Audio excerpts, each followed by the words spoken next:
Hello Braille class, today we are going to continue to read the next part of the Minpins by Roald Dahl.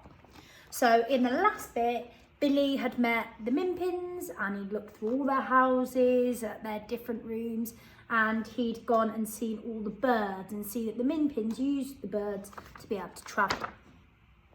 While the children were practicing on the robins, little Billy said to Don Minnie, "Is there no way in the world to get rid of that disgusting red-hot smoke-belching gruncher down below?"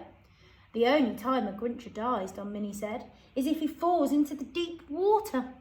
The water puts out the fire inside him and then he's dead. The fire to a gruncher is like your heart is to you. Stop your heart and you die at once. Put out the fire and the gruncher dies in 5 seconds. That's the only way to kill a gruncher." "Now, hang on a minute," little Billy said. "Is there by any chance a pond or something around here?" "There's a big lake on the far side of the forest," Don Minnie said. "But who's going to entice the gruncher into that? Not us, and certainly not you. He'd be on you before you got within 10 yards of him." "But you did say the gruncher can't see in front of him because of all the clouds of smoke he blows," little Billy said. "Quite true," Don Minnie said, "but how is that going to help us? I don't think the gruncher is ever going to fall into the lake. He never goes out of the forest." "I think I know how to make him fall in," little Billy said. "What I want," little Billy went on, "is a bird that is big enough to carry me." Don Minnie thought about this for a while. Then he said, "You are a very small boy, and because of that, I think a swan could carry you quite easily." "Call up a swan," little Billy said. Suddenly, there was a new authority in his voice. But I hope you're not going to do anything dangerous," Don Minnie cried. "Listen carefully," little Billy said, "because you must tell the swan exactly what he has to do. With me on his back, he must fly down to the gruncher. The gruncher will smell me and know that I'm very close. But he won't see me through all the steam and the smoke. He'll go mad trying to get at me. The swan will tantalise him by flying back and forth right in front of him. Is that possible?" "Quite possible," Don Minnie said, "except you might easily fall off. You've had no flying practice at all." "I'll hang on somehow," little Billy said. "Then the swan, keeping very low, will fly off through the forest with the ravenous gruncher hot-foot in pursuit. The swan will keep just ahead of the gruncher all the time, driving him crazy with my smell, and in the end the swan will fly straight over the big deep lake, and the gruncher, now travelling at terrific speed, will follow right behind. Presto! He's in the lake." "My boy," Don Minnie cried, "you are a genius. Will you do it?" "Call up the swan," little Billy ordered. Don Minnie turned to one of the robins, which had just come back from a practice flight with a child Minpin on its back. Little Billy heard him talking to the robin in a kind of curious twitter. He couldn't understand a word of it. The robin nodded its head and flew off. Oh, let's look at this page. So you can see Billy on the swan. Looks like he's holding on for dear life. You can see some magpies here watching and some other birds. 2 minutes later, a truly magnificent swan, as white as snow, came swooping in and landed on a branch nearby. Don Minnie walked over to it, and once again a curious, twittery conversation took place, a much longer one this time, with Don Minnie doing nearly all the twittering and the swan nodding and nodding. Then Don Minnie turned to little Billy and said, "Swan thinks it's a great idea. He says he can do it. But he's just a bit anxious because you have never flown before. He says you must hang on very tight to his feathers." "Don't you worry about that," little Billy said. "I'll hang on somehow. I don't want to be roasted alive and eaten by the gruncher."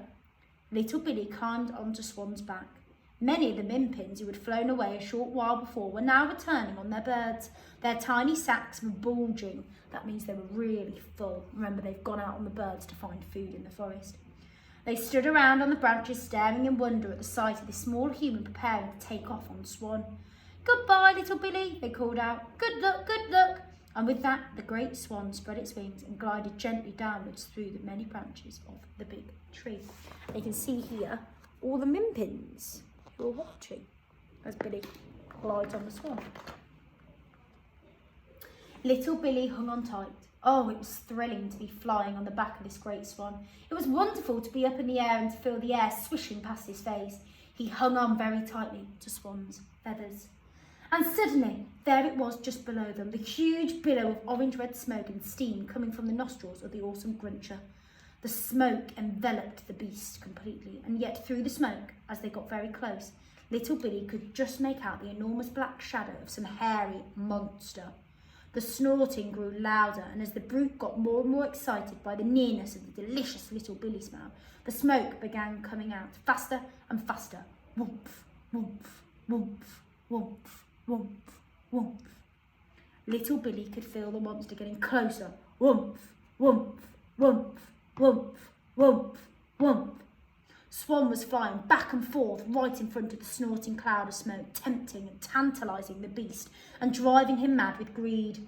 The beast, or rather the cloud of smoke, kept lunging at little Billy, but Swan was too quick for him and jinked away every time. The snorting grew louder and more ferocious every second, and the woomph, woomphs of thick, hot steam came pouring out thicker than ever. Once, Swan looked round to see if little Billy was all right.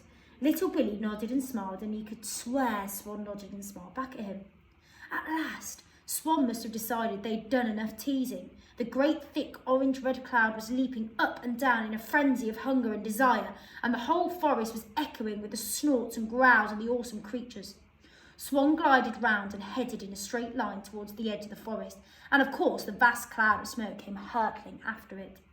Swan was very careful to fly low all the time, keeping just in front of the Grincher, leading him on and on, threading a path carefully through the giant great trees in the forest. The scent of human food was very strong in the Grincher's nostrils, and he must have been thinking that so long as he kept going flat out, he would catch his meal in the end. You can see the picture here. I hope you enjoyed our story time, and I'll be reading some more of the Minpins next week.